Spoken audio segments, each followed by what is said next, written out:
Looks like I'm on a bit of a Michael Tessarian kick here.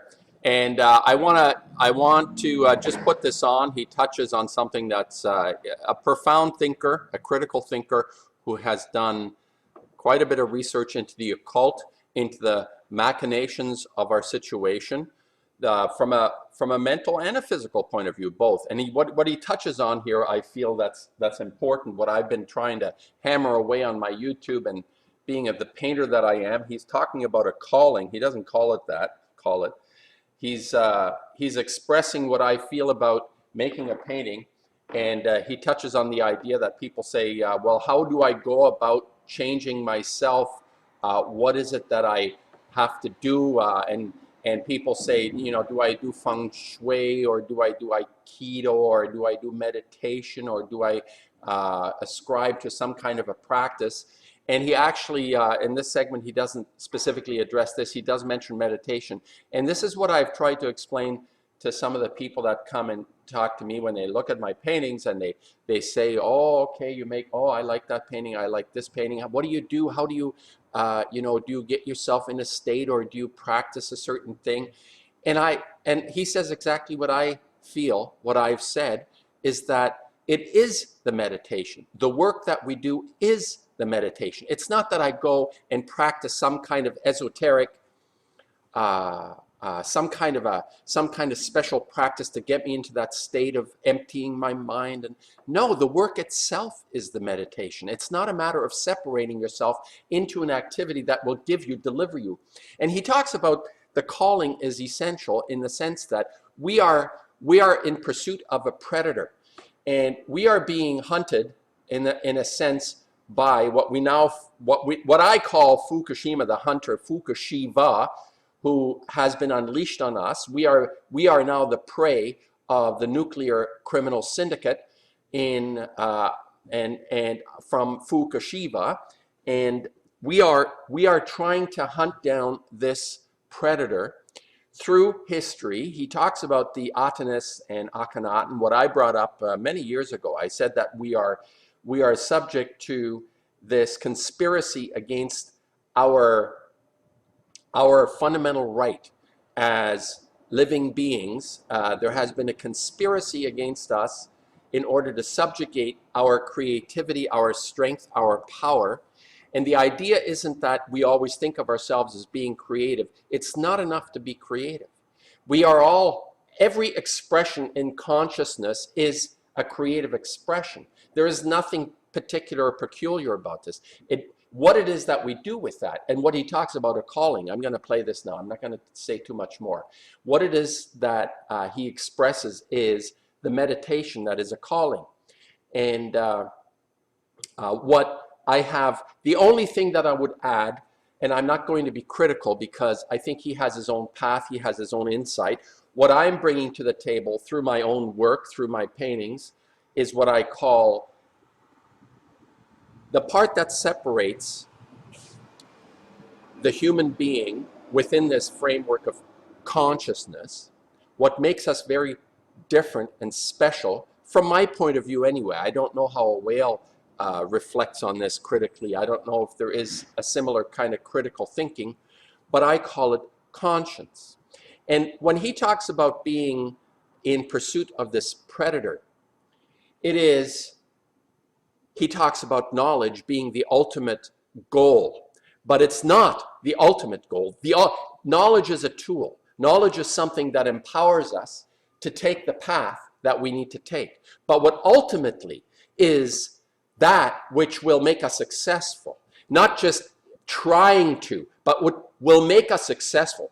Unequivocally, I say this unequivocally, if we can generate the conscience to do the right thing, what I've been saying, this is what we have been under attack. This has been hijacked from us, that we will subjugate ourselves to the whims and wishes of some external force that says, oh, you should do this or you should do that, and we abdicate our responsibilities. This has been the trauma of our being, of our nature, of our consciousness, the way we have expressed it. It's not the lack of creativity, invention, all those things. There is no conscience There is no conscience behind these activities. And we're being preyed upon. We are being pursued, and we must be the pursuers. But it's not just through the knowledge, it's through conscience. And this person is a man of conscience, undoubtedly, but he falls short for me because, and I'm not falling short, he will come to this in his own way. He expresses it in inklings. He does come out with it in certain ways. He sees himself as a giver, not as a taker, which is conscience. This is what I say. There are givers and there are takers. You're either a giver or you're a taker, one or the other. But let me just put this on. Maybe I'll comment after I end it. Two aspects, you see, and branch it out. It's a real task, but it's a journey. We don't have all the answers. And we're also historically in a very young time when it comes to this particular kind of thought patterning.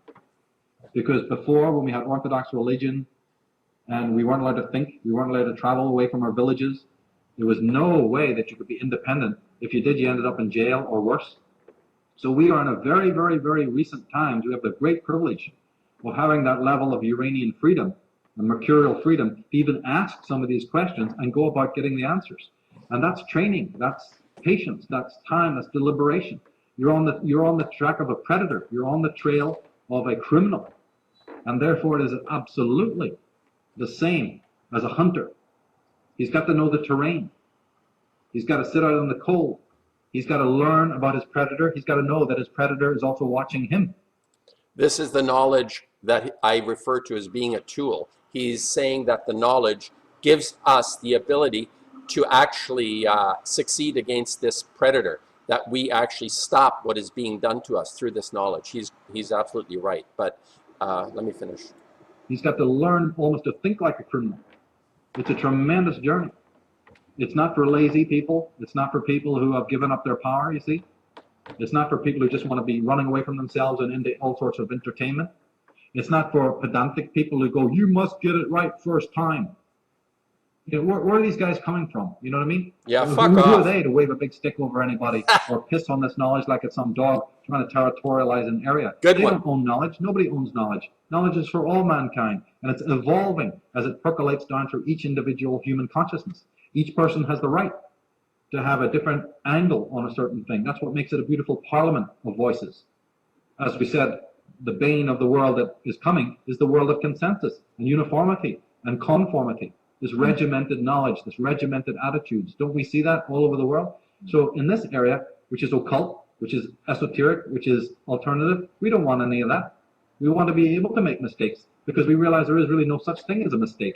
There's just a challenge. There's just an obstacle to get over. There's just a way to, you know, another veil falls from your face. Another lie, you know, gets blown. Yeah. There is no mistake. I like this too, in the sense that through this process of our own calling, how we become something, we are adding to, we are contributing to. If we are able to take this, what I would call now, what I want to refer to again, this is very important to me, and that is what he has identified are, what he is uncovering, what he is unveiling are the predators that have actually put us in the position of this complete total annihilation now. What the nuclear industry has achieved, they have succeeded. They have succeeded to an incredible end. But the reason that they have succeeded, the trauma that Tsarion is trying to identify and understand, isn't the fact that we were pummeled and pushed into jails and smitten by the great enlightened types, the Napoleons, the Genghis Khans, the Akhenatons. This is not our trauma. Our trauma is that we have abdicated our greatest resource within us, and I hate to even call it a resource because it separates us from it. But the idea that we have something within us that no other being in the cosmos, as far as I'm concerned, has access to, and that is to have the generosity, the caring, the kindness, that part of us that is based on doing the right thing, what we feel to be a conscience. And everyone knows this. And I keep hammering on this, and he's confirming everything up to a point. And he's absolutely correct about pursuing this. And the way we actually identify this within ourselves is to follow the calling. This will come to us. We actually become more impulsive toward this side of ourselves. Not the knowledge-based wisdom side, but to do the right thing side. These are the two paths that are going parallel with each other, but I'm saying the one is meaningless without the other, but I will be able to survive with a conscience. I will not be able to survive with a lot of knowledge and no conscience. That's what I'm saying. I'll just finish it off here. It's a wonderful, you asked about meditation. It is the meditation. Because we're not, like we said in architecture control, we're not gaining knowledge, we love knowledge. We love it. We have a relationship with it, like we have with a person. You know, I love my books. I love this subject. I love the people who are also studying this. It's a tremendous journey. This is the beauty of being committed to a task the way he is, that you love what you do every day, every moment. And the people that are sharing this in their own way, in the same way I am making paintings, other people coming closer to this realization within themselves through the work that they do. The work isn't separate. The work is me. It is the meditation. It is me at every moment of the day. I am feeling, thinking, making paintings. He is feeling, thinking, making his path, his journey, his understanding, his insight, his depth. Is he working on his conscience? Well, I wish he'd articulated. I think he is. I wish he'd articulated. It's what I feel I've been on this planet to do. So it's my dharma. It's what I'm meant calling. to do. I don't want to be a follower. I don't want to listen to lies. I want to find out what's going on. But you are walking in the dark. You are walking in an area where you can easily trip and fall and really, hurt yourself. Well, yes, obviously, because people are going to try and take advantage, especially if they feel that you're weak, because you're not carrying that big gun, whatever it is that you're supposed to be carrying. No, the courage is not in being able to destroy or kill someone. The courage that we have within us is the ability, is this beauty. It comes out of this mystery, as I feel this mystery, is our ability to care for at the expense of ourselves quite often, that we make the sacrifices in order to let someone or those coming after us be in a better place than we were. I think it's enough here. I think I've covered it.